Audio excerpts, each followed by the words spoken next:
Sasa swali letu, ndio, huyu Mkristo ndio anawezaje kufahamu? Amekuwa amefika mahali amekutana na mtu na pengine ni mchungaji au pengine nabii kama hivyo, ana vifaa vyote vya kiroho ambavyo tunatumia, na akayasema mambo pengine ni ya kweli. Huyu Mkristo anawezaje kumtambua kwamba huyu ni nabii wa kweli, iki chanzo kinatoka kwa Mungu, ama huyu si nabii wa kweli, chanzo chake sio cha Mungu? Kuna ishara, kuna dalili, kuna muonekano, au ni vitu gani? Wewe usaidie kanisa liweze kujengwa. Mambo kama haya Pastor John ndio Singano, ni kwamba yalishatokea. Ndio.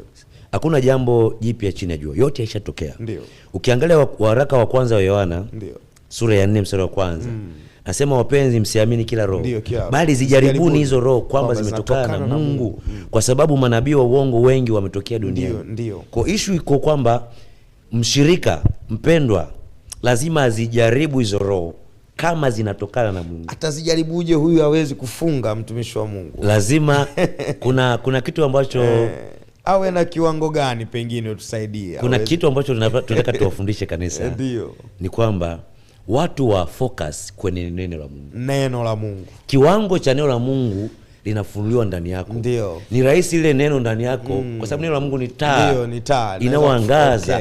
Kwa hiyo ile neno la Mungu likiwa limejaa kwa wingi, ni rahisi kuyapambanua na kuyajua hata mawazo ya giza. Hata kutambua cha. Ndio maana mitume walipomwona yule binti kijakazi mwenye roho ya uganga, walielewa ndio ni kweli. Walikuwa vizuri, umesema kweli. Lakini chanzo sio cha Mungu.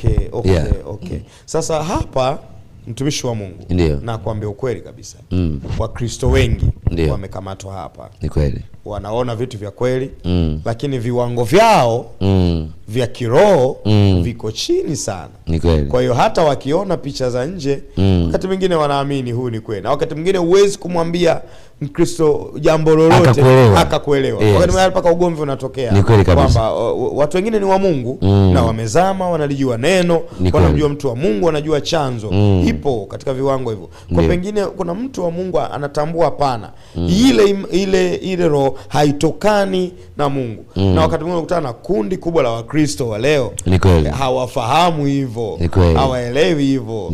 Tunalisaidiaje kanisa, mtumishi wa Mungu? Kanisa, mimi ushauri wangu ni kwamba natamani kanisa liwe kama walokole wa Beroya. Ndio. Wa Beroya. Ndio. Matendo ya Mitume 17:11. Narudia tena ile andiko.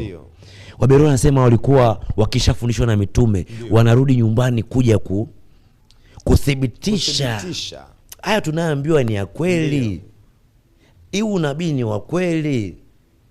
Washirika wengi leo ni wa Thessalonike, ambao ukiambia pokea hichi, amen, receive. Ndio. Na njia nzuri ya kuwadanganya watu na kuchukua hela kwa watu ni kuwatabiria, mtumishi wa Mungu. Kuwatabiria, kwa sababu watu wamezoeshwa uganga, wamekulia katika malezi ya ushirikina na uganga. Kwa wanapokutana kanisani, watu wanaambiwa mambo yao pasipo kuongozwa na Roho wa Mungu wala kufundisha kweli ya Mungu. Ni rahisi sana kuingia kwenye shimo la uharibifu. Tuna swali la mwisho. Kama kuna kitu tutaka kumalizia. Hapana. Okay, tuna swali la mwisho. Ndio. Let's conclude. Mkristo huyu ambaye pengine hana uwezo wa kutambua, au anaishi chini ya maongozi na mamlaka pengine ya manabii wa uongo, huyu mwisho wa siku tukubali kwamba, mtumishi wa Mungu, wote tunaitazamia mbingu mpya na nchi mpya. Ndio. Huyu mtu aliyekulia, aliyekaa mpaka sasa, pengine yupo chini ya nabii fulani. Ndio. Akifa au wakati wake ukifika, anayo nafasi ya kumuona Mungu, kwa sababu chanzo au mzizi wa fundisho lake au mtu aliyekuwa mbele yake alimfundisha origine yake ambayo tumezungumza, pengine inatoka gizani. Je, huyu mtu ana uwezo wa kumuona Kristo, au kuna nini hapo? Kwa sababu pengine wanaweza kusema wakaendelea kukaa katika manabii hao wa uongo. Lakini tahadhari ya huyu mtu, mwisho wa siku nini kitatokea kwa Mkristo? Umezungumza swala zuri sana Pastor John. Singano. Na ndasema kitu ambacho kitawashtua watu wengi. Ndio. Sio watu wote ambao wako makanisani wameokoka. Ndio. Kuna wakati fulani tulifanya kipindi na wewe. Ndio. Ukatuambia hapa. Ndio. Katika studio hii kwamba Paulo ameandika kuna Warumi 1:16 kwamba injili ni uweza uletao wokovu.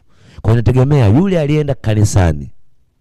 Yule alienda kanisani amekutana na aina gani ya injili. Matokeo ya wokovu wa mtu yanatokana na kile alichokisikia. Warumi Paulo ameandika kuna Warumi 10:17.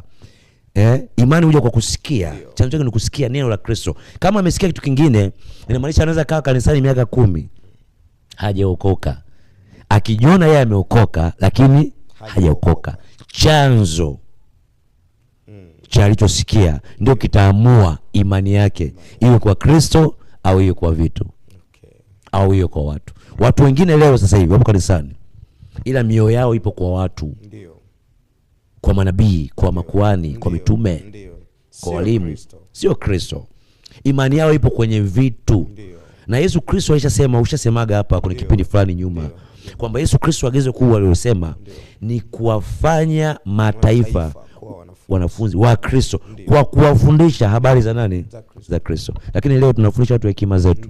Nitazame mimi, nione mimi, pasipo mimi. Nikana kwamba sisi ndo tumewafia hao watu. Nashukuru sana. Ndio. Mpenzi mtazamaji, nafikiri umepata ufunuo mkubwa. Na nafikiri yale ambayo Mungu amemtumia mtumishi wa Mungu kueleza kwako kwa habari ya eneo ile ambalo linasumbua sasa kanisa la sasa la Kristo, la Tanzania, la Afrika na ulimwenguni kwa ujumla, kwa habari ya unabii. Nafikiri Biblia inasema kila mwenye masikio katika haya na asikie sasa. Basi maandiko ametuambia tuwe watendaji wa neno na si wasikiaji tu. Naamini katika ufunuo huu kuna kitu Mungu amekufundisha na naamini kitakusaidia kutoka hatua moja kwenda nyingine. Mungu akubariki sana. Karibu sana mtumishi wa Mungu wakati mwingine. Bwana Yesu akubariki sana. Tumebarikiwa sana. Amen. Asante na Mungu awabariki sana. Shalom shalom. Shalom aleikum. Amen. Amen.